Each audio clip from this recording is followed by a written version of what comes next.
pwede natin gawin ground. Mula sa baba, ayan. Dadapin na taas, kailangan sabay po yan. Ayan po yan, kailangan lagi po yan sabay. Isa po ang positive at ito naman po ang negative.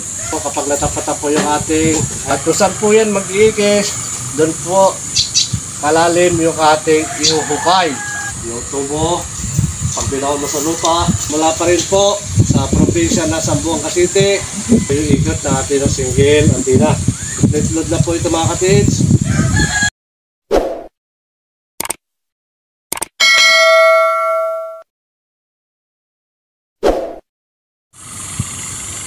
Isang magandang araw at magandang buhay sa ating mga kababayan, sa ating pong mga katids. Muli po, Long-Range Locator, single antenna, na napusuhan po ng ating isang katids mula po sa probinsya ng Zamboanga City. Ito po katids, yung napusuhan. At muli po mga katids, mga kababayan, muli niyo po ako samahan sa pagdidemo po ng Long-Range Locator, single antenna. Dito po siya babalahan katids. Kung ano po yung ating babala, yun po ilulukit ng ating single antenna. Ayan, dito po siya babalahan. At meron po akong pambala dito, 24 carats na ring. Tapos siya naman pong gagamitin pambala sa ating po single antenna. Ayan. At ang ilulukit naman po natin katiits, meron po ako ditong 18 carats. Ito naman po yung 18 carats na ring. Na ito naman po yung aking ilulocate gamit po ang Long-Range Locator single antenna na may bala po itong 24 carats na ring.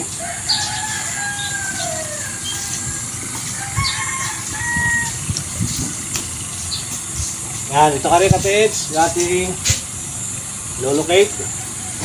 At ganoon na rin po, napakahalaga na ito po candle natin, dapat po maganda yung pagkakaikot niya, hindi po siya nagwiwigil.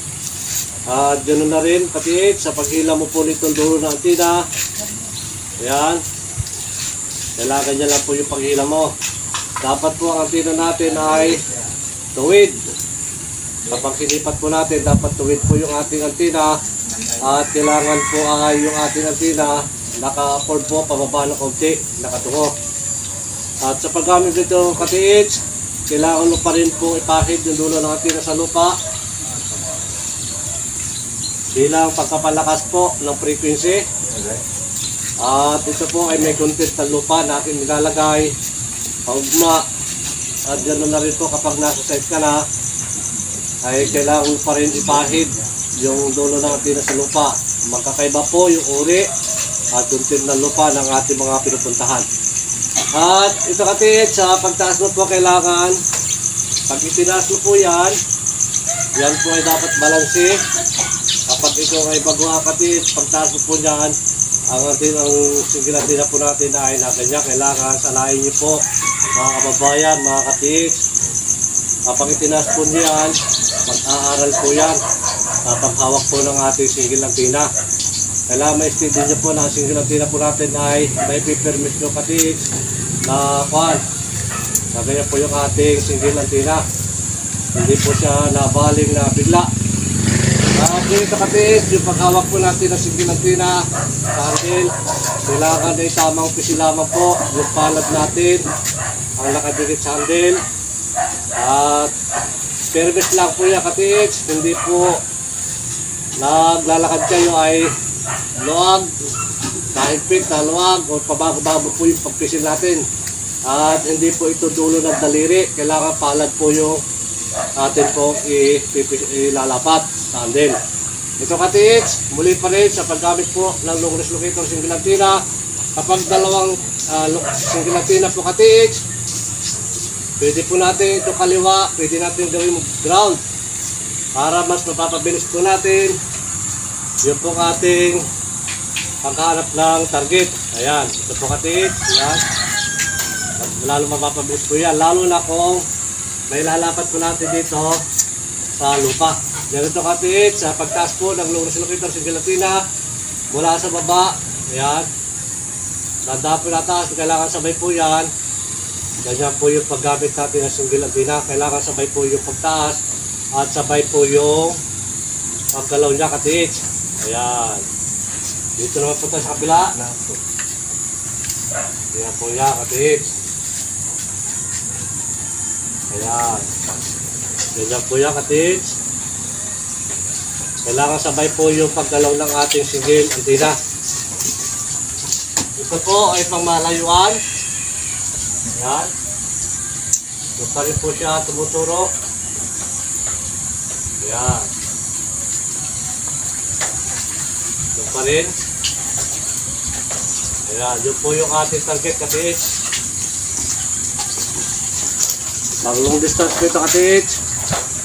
Ayan. Kailangan po yung ating paggamit ng single antenna, kung maaari po sana mga katiits ay yung kawang po ay mga 2 dangkal. Ayan. Pumapantay po dito. Pero kapag malakas po yung gamit natin, may isang dangkal lang po, may isang dangkal at kalahati, malakas na po yan. Ito katiits, muli pa rin po. Ayan. Doon pa rin siya bumabaling. Kailangan lagi po yan sabay sa paggalaw. Parehas po sila kumahatak. Kapag gamit po ng 2 single antenna, isa po ang positive at ito naman po ang negative.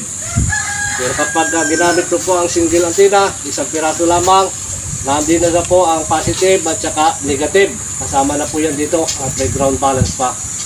Ito katiits, kapag tapatan natin, ito po yung magiging reaction ng ating single antenna kapag 2. Ayan.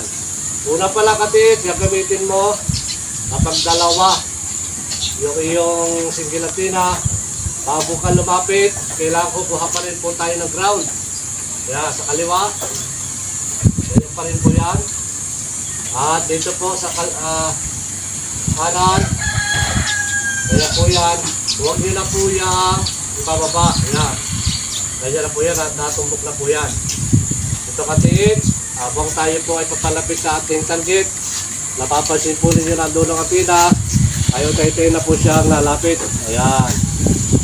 Ayan po, kapag natapatan po yung ating items, yung ating dinilocate, yan po ay nag-iikis na. Kaya kailangan katiits, ang pag-ikis po ng single antenna ay ito po ay dapat nakasagad. Ayan, sagad po yan katiits. Ito po ay sinasabi ko lang sa ating po mga kababayan, pinaparating ko po na kaya kung bakit po dapat sagad yung ating single antenna sa pag-ikis, kasi dapat nasisintruhan po natin ang paa. Ito po sakong natin. So pang ito dapat nakatama po doon sa mismong ating target. At ganoon na rin po kapag ginamitan mo ng Japanese one, sintro po yan mga katiits. Dapat sintro po. Ayan katiits, ito po yung ayan. Ayan katiits. Malakas yan. Kailangan dapat po yan sagad. Ayan. Kapag ito po ay umakbang tayo, kakawang na po yan. At lakad po ulit. Yan po ay babalik na po yung ating single antenna. Ganyan po yung ating paggamit sa single antenna. At ito pa rin katiits. Muli, isa rin po yung aking gagamitin.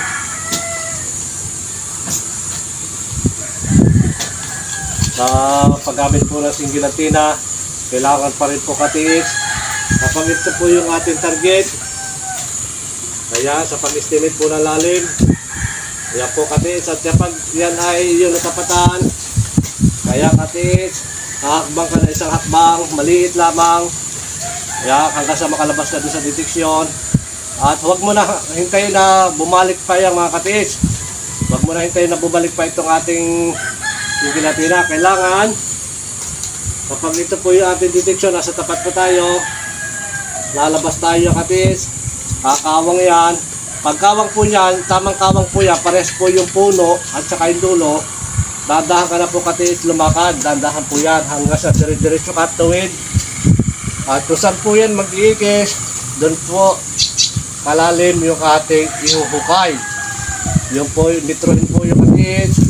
At kung bibigay yun ng 7 meters, 10 meters, yun po ang gagawin mo na sukatin at yun po yung ilalalim natin na hukay. Kapag napalampas tayo sa binigay ng sukatin, hindi na po yan mag-iikis. Nagbibigay na po yun ng ibang direksyon kung saan lang po tayo magtatanil. At dun pala katiis, pinaulit ko rin po sa ating mga kababayan yung paghukay po natin, hindi po yan natatapos sa isang direksyon lamang pababa. Nagliliter in pa yan sa ilalim. At ito pa rin katiis, isa pa rin po yung aking nagamitin, single antenna. Kaya, ito po ay mayroong positive, negative at ground balance kapag isa lamang po yung iyong gagamitin. Ganyan pa rin katiis, 45 degrees. Ayan, 45 degrees pa rin po. Ayan, ganun siya kabilis. Ayan. Ito po yung magagamit nyo katiis sa volume ng tubig. Kung gusto nyo po magpatayo ng flowing, ayan, huwag nyo lang po siya babalahan. At flowing po yung kanyang ituturo. Yung tubo, pag binaw mo sa lupa, puso na po yung tutulo. Ito katiis, lalapitan ko pa rin. Ayan, ito po yung pagkuha ng ground balance. Huwag ko na siyang bababa. Ayan. Ayan. Banda po katiis. At ito po ay magbibigay na ng signal. Ito po ang ating single antenna. Ayan katiis.